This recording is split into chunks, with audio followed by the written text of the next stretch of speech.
Welcome inside our Week 3 Navy football preview. Mid's trying to get to 2-1 as they take on the Falcons of Air Force alongside Joe Miller, who will call the action with me on Saturday at 6 o'clock Eastern Time. Joe, we've prepared for a lot of games, a lot of different sports.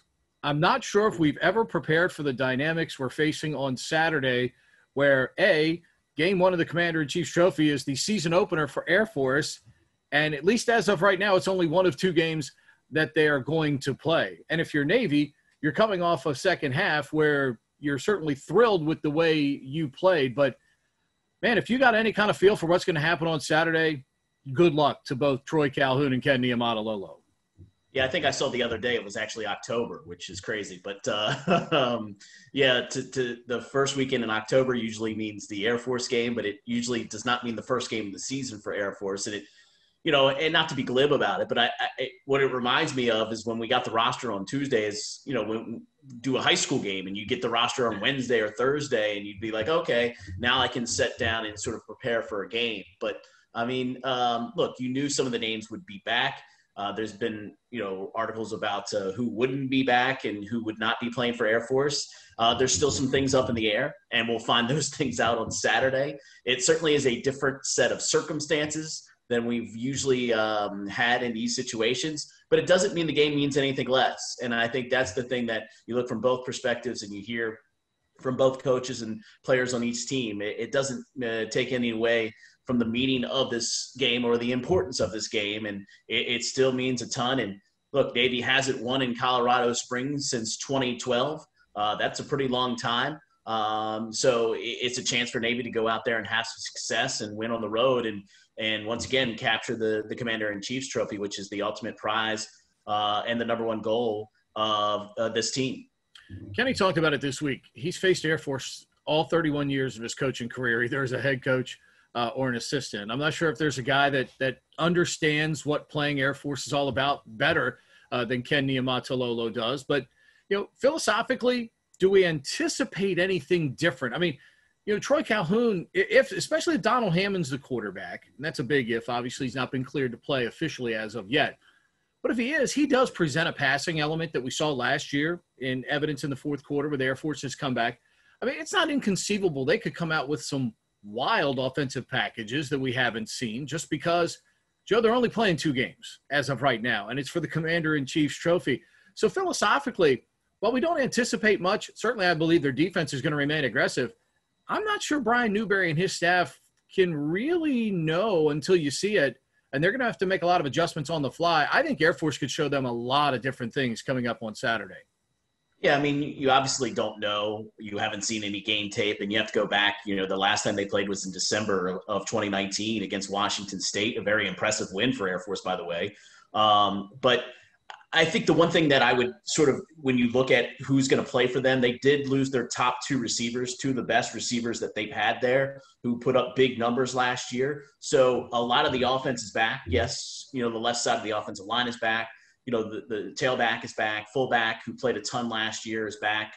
We don't know, as you mentioned, about the quarterback situation, but they did lose two of their big receivers. And obviously, look, the one thing that Troy Calhoun and Air Force has shown the ability to do is bring a lot of different formations and really scheme it up well. So you have to have that anticipation that they're certainly be ready to play and that you have to be aware for each and every sort of circumstance that might pop up. But as Ken Niumatalolo talked about this week, you also want to make sure you're not chasing ghosts around all game long and putting in the back of your mind, well, they might do this and they might do that. I do think there is a smart way to handle this and say, here, guys, these are the possibilities, but let's focus on what we do best. And that's traditionally what this Navy football team and this program has done. They haven't strayed off that path too many times. And look, I don't know if they'll throw too many crazy things out there. Look, we've been out there when they've done double reverses and wide receiver screen. I mean, they do have a full playbook, but I think you have to be prepared for what they do best. And I don't think Air Force is going to stray away from that too much in this situation. Look, they haven't had game situations. They haven't been able to practice in those game situations, which I think can matter. And defensively, I think they're going to be aggressive. I don't question that. There's a lot of names we haven't seen there. But if we know one way that Air Force has played defensively here recently, it's be aggressive, especially in Colorado Springs, where they've been able to halt the Navy offense really the last 3 times they've played out there. So I don't think even the names are different on defense. I still expect to see a very aggressive Air Force defense. And I don't think things stray too far on the offensive side of the football field, especially if Hammond does not play for them at quarterback. Obviously, on the Navy side, last year this game was quarterback, fullback.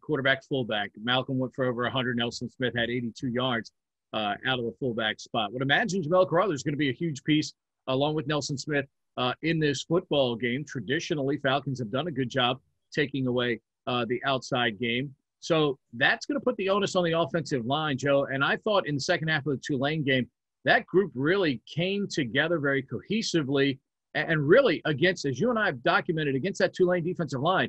They did good work against what is a very good Tulane defensive front. Yeah, I'm still surprised Patrick Johnson did not have much of an impact in the game. Obviously, Sample did on the opposite side for Tulane, but you're right. In the second half, that reconfigured offensive line, they went with a different look for the Tulane game.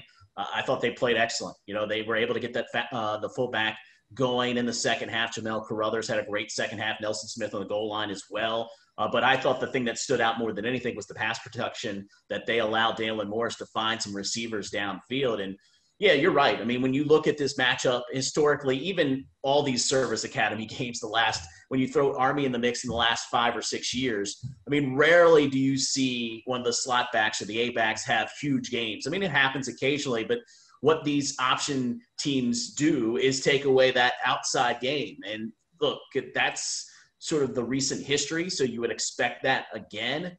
But I think the element on the outside, the wide receivers, as we've seen in the past with Air Force and their ability, whether it be Saunders or Robinette, to have big games against Navy in the past. Now you look at Navy and you say, well, maybe it's not the slot backs that have a big game. Maybe it's Cooper and Walker on the outside, and it's our wide receivers that can get the perimeter game going, and that can open up a lot of different things as well. So there's a lot of options out there for the mids. But traditionally, you're right. I mean, the slot backs haven't had huge games at these matchups, and it's been a game that's sort of it's been a game of trick plays, big plays too. Explosive plays have really made the difference when you look at the last 3 or 4 years, especially in Annapolis. The games in Annapolis, I mean, it's all been about big plays and who's made the most that have won those games. So, look, this series, it always has a little bit of everything. I mean, it's amazing when you look back at the history and the amount of things that have gone on in the last 15 to 20 years between these two teams. Games have been decided each and every way. Missed extra points in overtime, blocked punts, reverses, every personal foul penalties, everything you can imagine in football in the last 15 to 20 years in this series has happened to decide a game. So I'm always cautious with throwing out predictions for games like this because it seems like when it's Air Force and Navy, it seems like the craziest things do happen. Ironically enough, you and I talked about this earlier this week. Ironically enough, in this game, it's bitter and it is a heated rivalry. And it probably doesn't get the play it deserves on the national level. I mean, obviously we celebrate Army-Navy as a great longstanding rivalry. And I know that that's part of it. Air Force and Navy and Air Force and Army haven't played as long as Army and Navy have. But as you mentioned, over the last 10, 15 years, man, it has been bitter between these two teams because usually the team that wins this game more often than not has won the Commander-in-Chief's trophy. So the stakes have been incredibly high in this game. And, man, as you mentioned, we've seen personal foul penalties, unsportsmanlike conduct penalties. We've seen taunting penalties cost a team in this game. There is a definite bitterness for each team in each locker room going into this game, which I think makes for a very fun and heated football game. Yeah, I think the word that defines this rivalry is tense. I mean, that's what it is. I mean, it's tense before the game, it's tense during the game, and sometimes it's tense after the game in the immediate, minutes after the conclusion of the game. And you're right, this game does not make a lot of greatest rivalries list. But if you talk to the people that coach in this game and you talk to the people that play in this game, it has a distinct difference when they're out there playing this game. And I think whether it's not on the national stage known as a great rivalry in college football, look, Navy and Army, the history that surrounds it, it's hard to match that.